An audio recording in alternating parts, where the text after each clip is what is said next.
And he said to them, Cast the net on the right side of the boat, and you shall find some.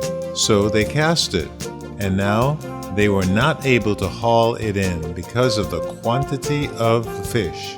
That disciple whom Jesus loved therefore said to Peter, It is the Lord.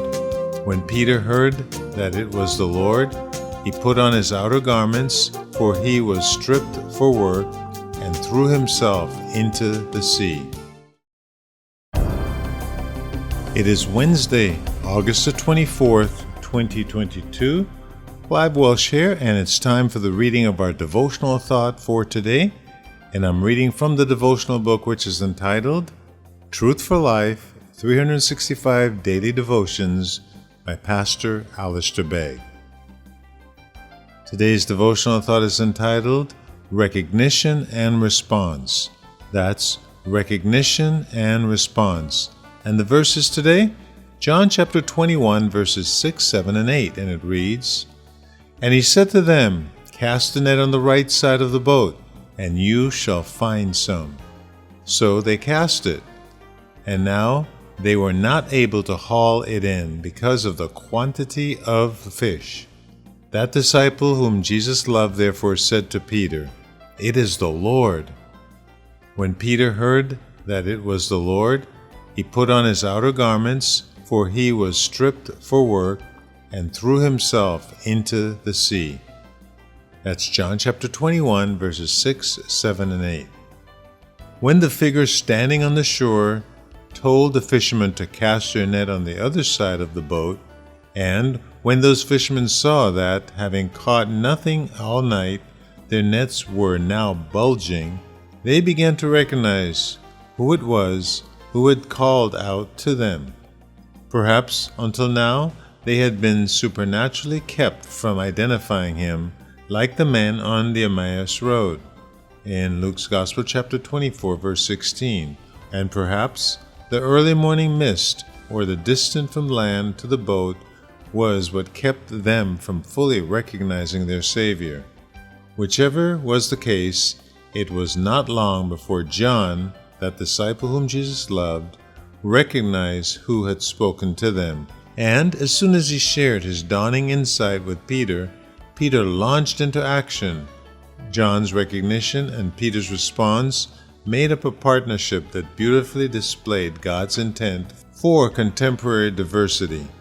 God takes the Johns and the Peters of this world, and he puts them together so they may be what they cannot be on their own. Throughout John's Gospel, we see John display a competitive, steady faith. When he and Peter visited the empty tomb, he considered the grave clothes lying empty where a body should have been, and he believed in John chapter 20, verse 8. His declaration from the boat likewise reveals a man who did not consider his circumstances hastily, but rather pondered them and then confidently believed. When John realized it was Jesus before him, he made that known to Peter.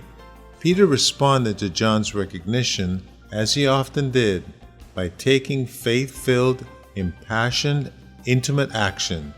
You can just imagine him jumping into the water and then thrashing about, half swimming, half walking, straining desperately to get to his Savior on the shore.